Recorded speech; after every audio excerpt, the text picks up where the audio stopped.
It's another Go Pinoy Day na naman po and greetings sa ating mga televiewers from Luzon, Visayas at Mindanao. At sa ating mga viewers from abroad, ang ating mga OFWs. Yeah, ako po si Direk Lodge at ang aking partner na si Direk JP. Kamusta po kayong lahat? At welcome po dito sa Go Pinoy TV.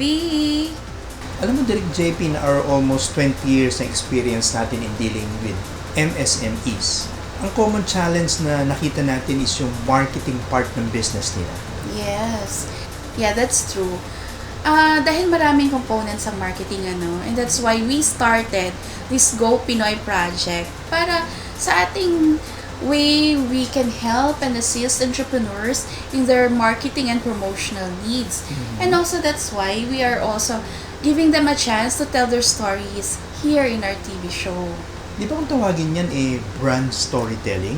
Yes, that's right. Napaka-importante rin naman na yung brand story mo ma-promote through various media channels katulad nitong TV show and also in social media. Talagang marami din ang nag-i-invest para ma-promote ang kanilang brand story. Para sa kaalaman ng lahat, yung mga stories na pinifeature natin dito is ina-assess and nire-review din natin yan before we give them a chance to tell their story here sa ating TV show. And our featured business for today Pinoy na Pinoy. Talaga? Yeah. Di ba paborito mo, Direk JP, yung puto with matching dinuguan? Oh, sarap. Nagutom ako. Usually, di ba ino-order natin yan ng bukod? Ba? Puto plus dinuguan. Pero sa ating featured story for today, you can enjoy both in one piece. Ha? Hindi na kita tatakamin. Let's listen to the story of Mr. Sammy Pasamba of Anak ng Puto.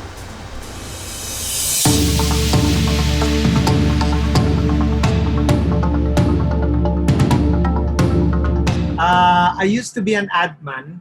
I made ads for different brands.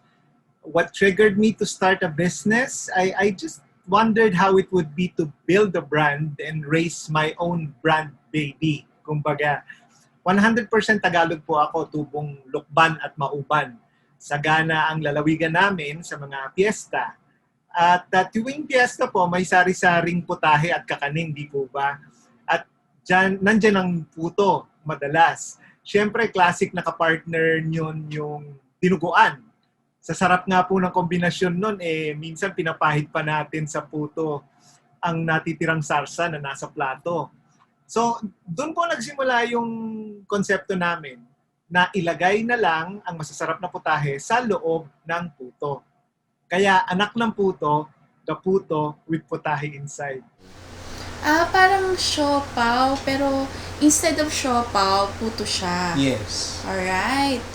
Sir Sammy, ano po ang unique sa ating product that will entice people to try it? Ang unique sa puto namin is that we might be the only puto with a wide range of putahe fillings inside the puto. Yung puto po kasi usually di po ba asado lang ang laman. Kami po ang nakaisip na busugin ng iba't ibang putahe ang loob ng puto. We have an extensive savory line. May classic dinuguan, spicy sisig, yung favorite nating adobo, spicy caldereta, at saka yummy barbecue. Para kaming, kumbaga parang fiesta sa loob ng puto. At sinasabi po namin yan sa aming pangalan. Anak ng Puto, the puto with putahe inside. Wow! Dinuguan, sisig, adobo sa puto. Grabe, I think we need to experience and taste that. Yeah. Para malaman natin kung gaano kasarap yan. Yes, I think we can do that sa product review segment natin. Yeah. But I have another question for Sir Sammy. Sir Sammy, can you share with us your experiences and challenges that you are encountering right now with your business? Marami po talagang nagsastruggle ngayon sa business. Hindi na po kasing lakas ang buying power ng mga customer. At saka competition is very tough in the food business kasi halos lahat po naisipang pagkain ng pasuking pagkakitaan. Every neighborhood nga po has its own food business in this pandemic. Well, I agree with you, Sir Sammy. No? Actually, dito nga sa Go Pinoy TV, halos puro food ang nafe-feature namin. Yes. And Sir Sammy, having that concern in mind, what do you want to ask our advisors regarding your business? I usually do my online selling through Facebook and sometimes Instagram. Yung brand ko po is getting a lot of followers, lots of likes, lots of shares. But somehow, it is not commensurate po to the orders and sales that I am expecting. So, what am I doing wrong? What specific online action should I take? And are there any other channels I should look into? Well, Sir Sammy, that's one of the topics na i-discuss po natin sa mga online learnings.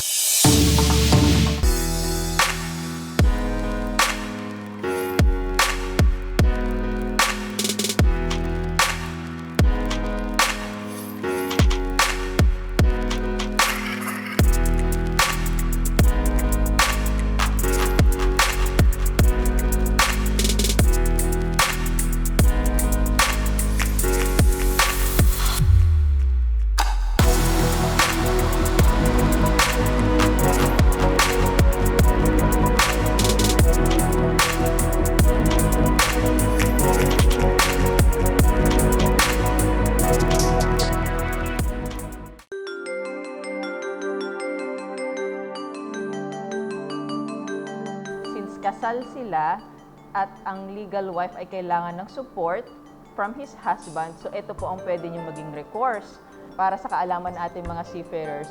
You can be criminally liable for not supporting your legal wife.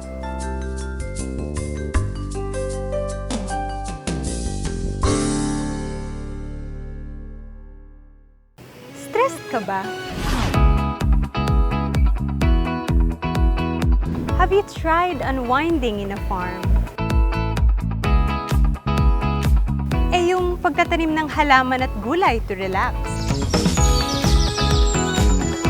And how about yung pamimitas ng fruits to calm your mind? Sounds interesting? Why not try healthy and delicious food served from farm to table?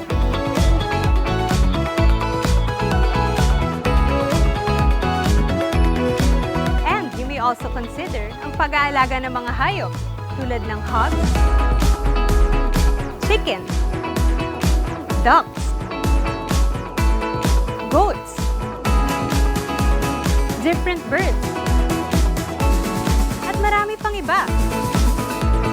Not to mention, you can turn all of these into a profitable business. At ito po mismo ang pag-uusapan natin sa farm living. At kung paano mabuhay ng healthy while enjoying the gift of nature. Ika nga ni Hippocrates, let your food be your medicine and let your medicine be your food. At hindi lang yan, tatalakayin rin po natin dito is how to turn these resources into a profitable business. Wow! Exciting, di ba? Ako si Alexa Tinsay at samahan po ninyo ako sa pagtuklas ng sekreto in living a healthy and happy life while enjoying the gift of nature and the profitable business. Dito lang yan sa Farm Living!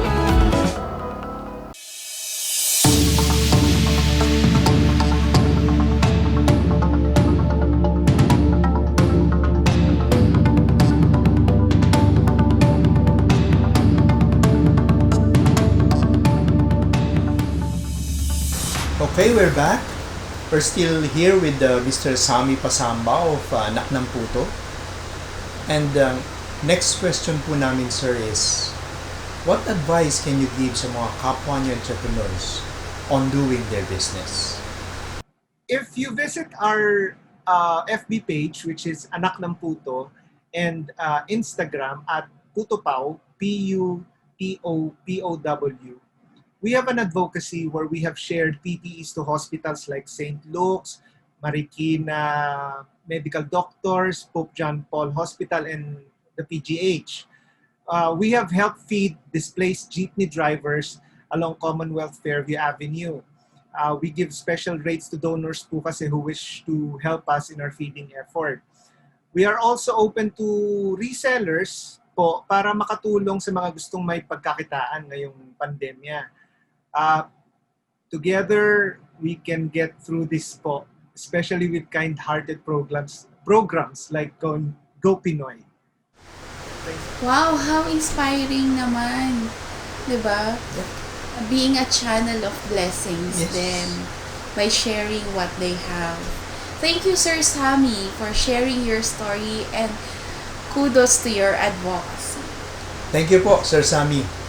Till next time. And now we have an update from our correspondent sa Pampanga. Brian, pasok!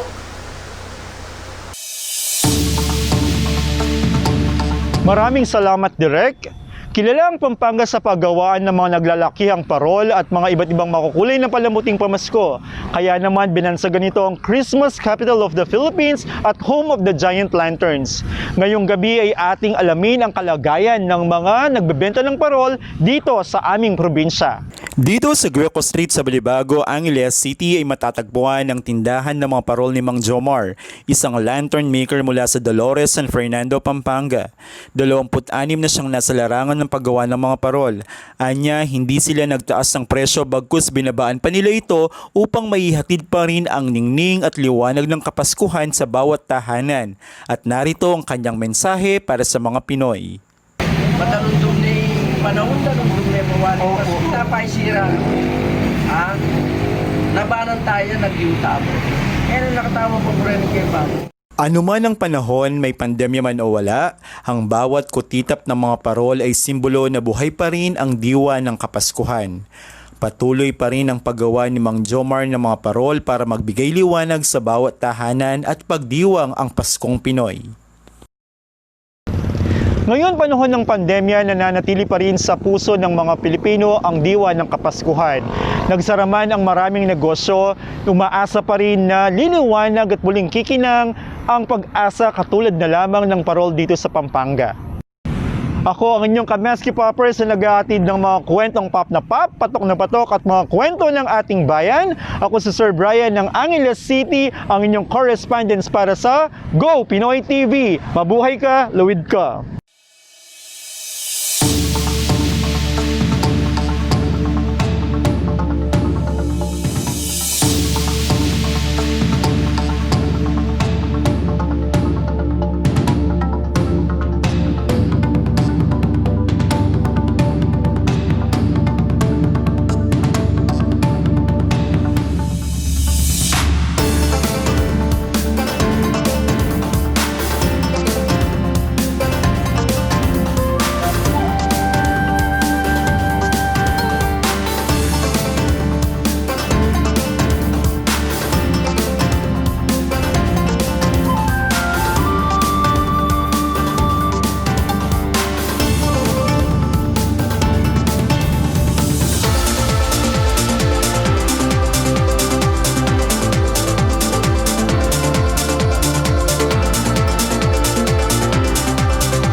kasal sila at ang legal wife ay kailangan ng support from his husband, so ito po ang pwede nyo maging recourse.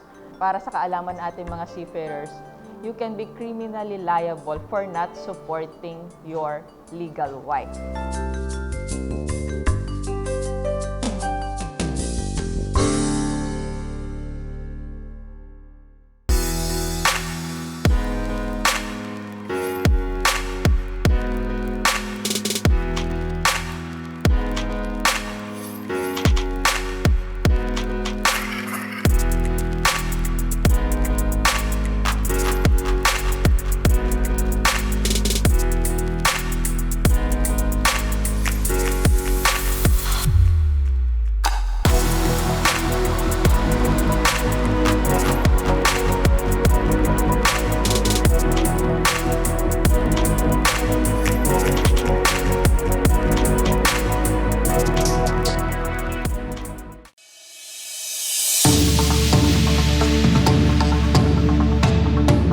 Alright, we're back. Welcome po muli sa Go Pinoy. And as we have said, meron tayong mga invited guests and experts para mag-share ng kanilang mga tips at mga insights dito sa ating programa. And we have here with us again Sir Dodong Cacanando, isa sa mga business advisors natin.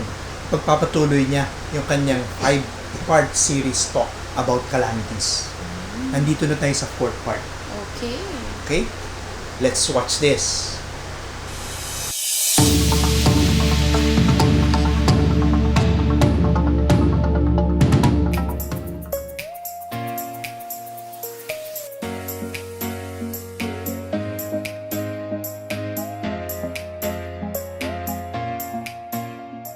Many years ago, I read a book that said that every person will experience 2 major calamities in his or her lifetime. I do not know about you, pero feeling ko hindi na totoo yung statement na yan. I believe most people will experience multiple major calamities in his lifetime.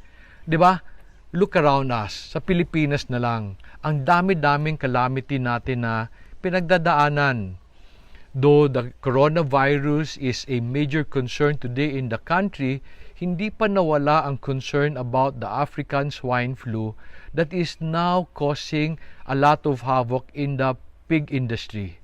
And then recently, nabasa ko sa internet that there is now another case of bird flu sa Luzon. Imagine meron ng African swine flu, meron pang bird flu that will affect the chicken industry, and naniniwala ako this will really bankrupt a lot of businessmen. Natabunan lang sila ng coronavirus. Nagkaroon ng maraming earthquake sa Mindanao recently, and then the Taal volcano even erupted. And all of this happened in a span of a few months. Why do calamities come? I'd like to take this time to explain to you why calamities come. Hoping na pag naintindihan natin bakit sila nangyayari and paano sila nangyayari, we'll be able to respond to them better. I discovered that the first source of calamity are natural things, natural reason. Calamities will come because of nature. When a volcano erupts, a volcano will erupt because the earth is trying to relieve pressure from inside it.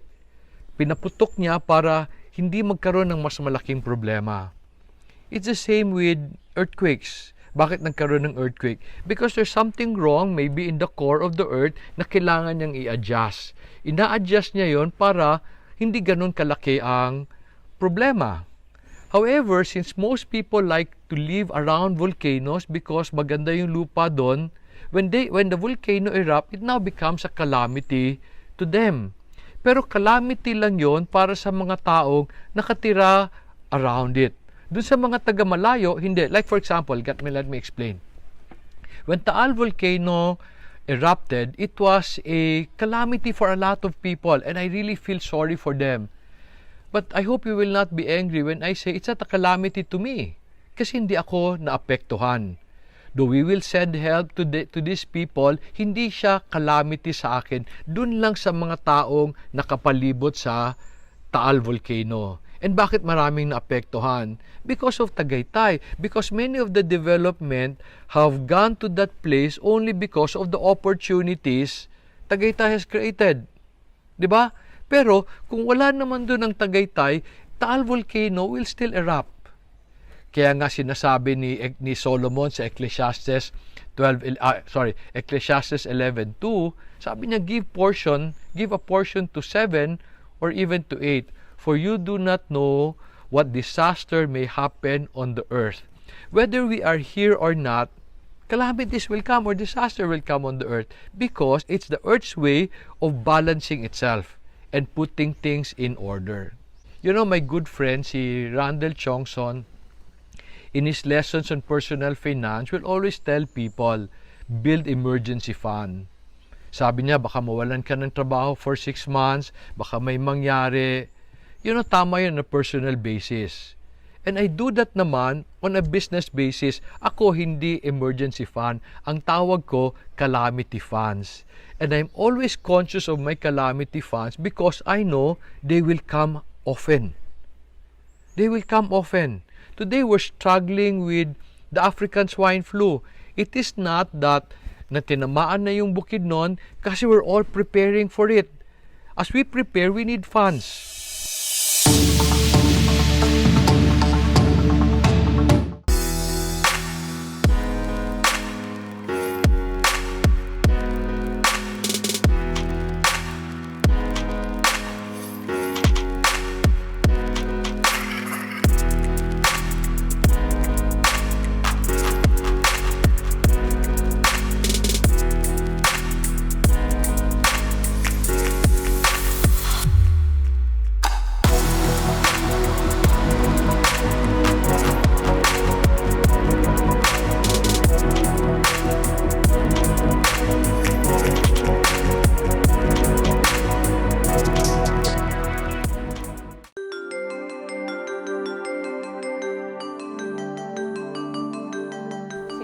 kasal sila at ang legal wife ay kailangan ng support from his husband. So ito po ang pwede nyo maging recourse para sa kaalaman ating mga seafarers.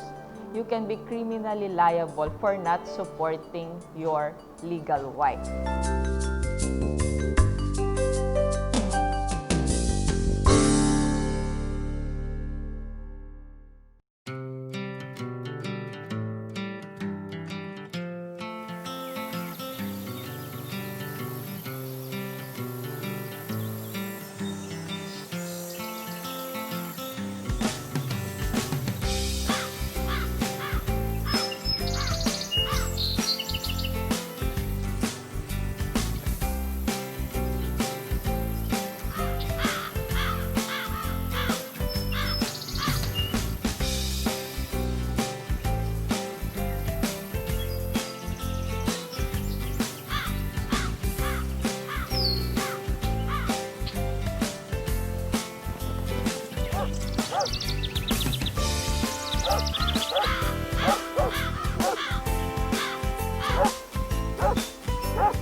We need to make sure meron kaming pera. So, and then ngayon corona, natamaan pa ng corona.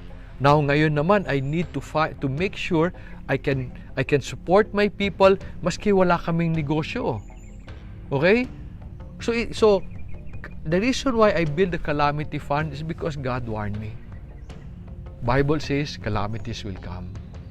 Every year, natural calamities come.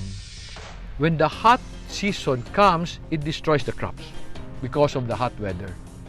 But when the rain comes, it floods the cities, causing calamities sa mga tao. Pero that calamity is a calamity to some, but not to others. Pero those calamities are only calamities to some, but not to others. Pero you know what? I am learning that calamity can only hurt you if you are not ready for them. Sa farm namin, sabi ko sa inyo, di ba, I always plan for calamity. And because I know the hot season will come and then the rainy season, do you know that we have an area where we plant when summer comes because it's near water? And then when it's rainy, I go to another place of better land. And I don't mind going there because I don't need to bring water doon eh. Okay? Because of the rain. So, maski sa farm namin, nakaprogram kami for the different seasons or calamities that come. Alam nyo, we have no excuse when natural calamities come kasi God has warned us already. Kaso lang, matigas ulo natin. Ayaw natin paniwalaan that they will come. Like for example, let me just share with you my struggle in the farming community. Every year na lang, takot na takot tayo. El Niño's coming, El Niño's coming. Natataranta tayo. Dapat hindi tayo natataranta. Alam naman natin darating siya eh. And alam natin, pag natapos ang El Niño, La Niña will come. A lot of rain will come. Kaya sabi ko sa inyo, we need to be wise and discerning. We need to accept that abundance will not last forever because calamities will come. However, the flip side is true. Famine will not last forever because abundance will eventually come. As I studied calamity, I discovered that there is a worse source of calamity. There is a worse source of calamity, and it can hurt a lot of people. And these calamities are man-made. Let me explain. When the Asian economy collapsed in 1997 and 1998, I realized it was a man-made calamity. What do I mean? I was still in HP then. And I remember every year when we would set quota, pag nag-project ka ng 20% growth the following year, pagtatawanan ka ng HP. Kasi all countries were projecting 50% growth, 80% growth. And sabi ko talaga sa sarili ko, wala bang katapusan to growth na to? Is this really possible? But sabi nila, pwede.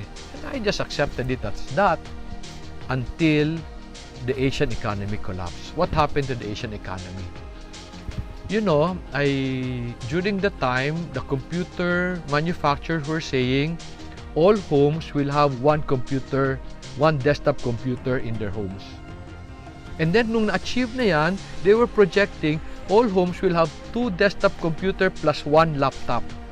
So syempre, if you're projecting that sale for this year, minanufacture mo na yan a few months ago or even last year.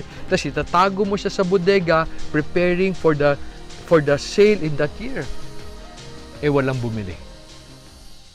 Eh marami umutang just to build that inventory. Nung walang bumili, nag-collapse yung Asian economy. Man-made. In what a calamity that was born out of greed. In 2008 naman, a global recession happened. Bakit siya nangyari? I learned that it was triggered in the US by what is called subprime lending. What is subprime lending? You know, pag nagpapautang ka, dapat you should choose yung papautangan mo. They are called prime clients. Yung bang siguradong may pera. Because you also want to manage your risk. However, because the financial market then wanted to prime the industry, sabi ng housing industry, umutang ka, papautangin kita maski wala kang pambayad kasi after 6 months ibibenta natin. Pag binenta natin yan, nag-appreciate na yan, kumita ka na, nabayaran mo pa ako.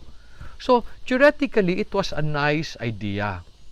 Unfortunately, marami silang sinabihan ganon. Nagpautang sila sa maraming tao na hindi naman talaga kaya magbayad. Ang gusto nilang kita is yung kikita pag nabenta na. Pero no, it was time to sell, lahat ng tao may bahay na eh. Wala silang mabentahan. So when they were trying to recover their money, ang ginawa nung humiram, sinoli yung bahay. Yung humiram, nawala ng pera, yung bangko nawala ng pera, everybody lost money.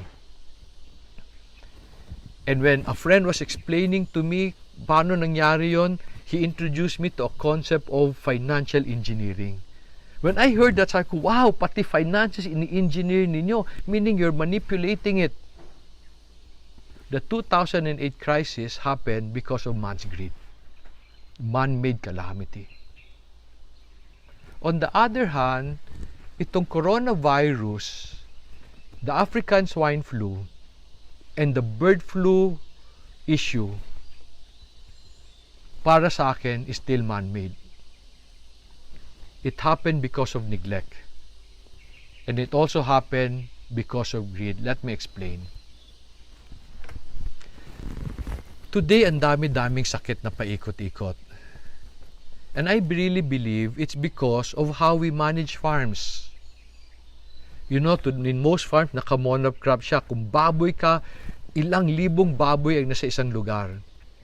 You know, I'm learning in farming that when you do that, you build up disease na wala kang pangnabla o pangbalanse. Naniniwala ako the African swine flu virus has been there since history for a long time. Ganon din ang bird flu. In fact, naniniwala ako the coronavirus has been there, kaso lang nasa mga hayop. But because we have been trying to farm in a very negative way, meaning monocrop, we allow this disease to build up without the opportunity to balance them. We correct them by antibiotic or by pesticides or by killing them with poison. However, alam natin na lahat ng mga microbes na ito, they mutate. They will develop, they will survive. So mamaya out of control na. Sa Moraya today, the way we farm is we have been copying the Garden of Eden. We have been creating biodiversity inside the farm. And you know what? I discovered that by restoring things to how God created them, balance will happen. What do I mean? When our trees were bigger, may dumating na insekto na kumain sa insekto na kumakain sa lettuce ko. Can you imagine? Pero ang tanong, ba't wala siya nun? Wala silang bahay wala silang puno. So we cannot do monocrop. When we monocrop, the reason why we create problem is because we do not respect how God created the earth. And we refuse to live according to His ways. Let me explain this.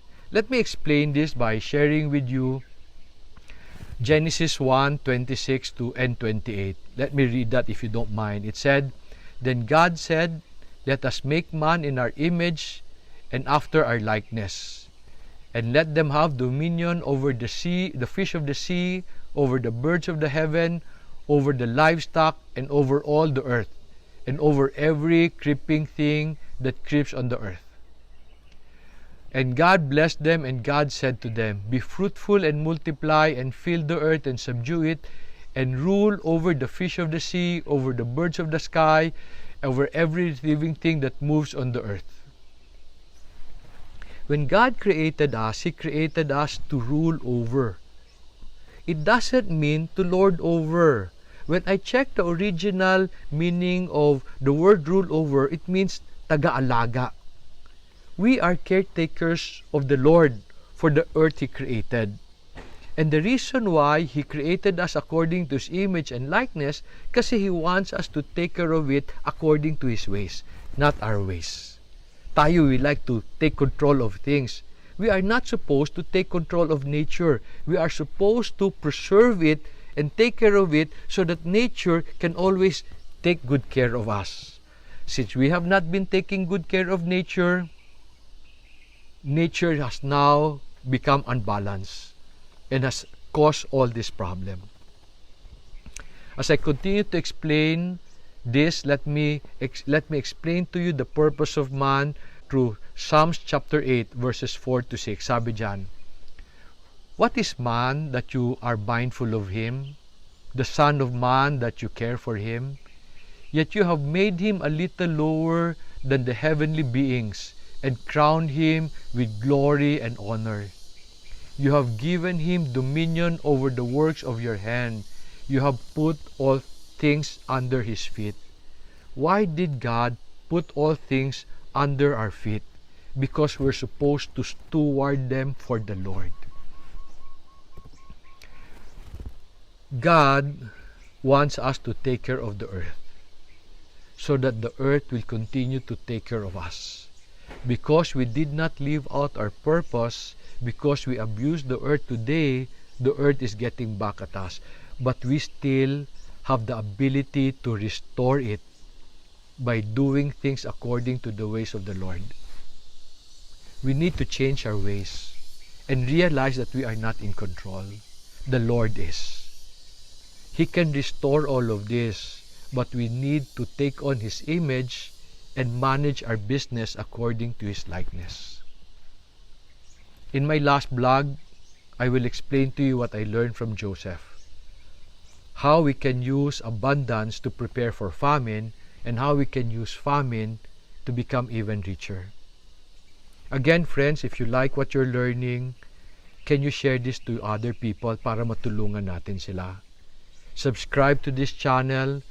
I'm sharing everything. I've learned everything that God has taught me because I really believe He allowed me to experience this so that all of us can experience abundance and become fruitful. O, ayan ha, narinig natin yung mga mensahe ni Sir Dodong Cacanando. Sir, thank you so much for sharing with us such encouraging messages, lalo na ngayon sa ating sitwasyon. Yes, Sir Dodong Cacanando will be sharing more insights and knowledge na natutunan niya sa kanyang business sa mga next episodes natin yan. Wow, abangan po natin yan. Yeah. And for those entrepreneurs who have interesting stories, experiences, tips, and advice that could help other entrepreneurs, please do contact us sa ating mga social media pages or sa mga numbers flashed on your screen. Alright, so that's all for now. Sana marami kayong napulot sa ating programa. See you next time. Patuloy lang po tayong manalangin at magtiwala. Ako po si Direk Lodge. Ako naman si Direk JP na nagsasabing, Go Pinoy! Kaya mo yan!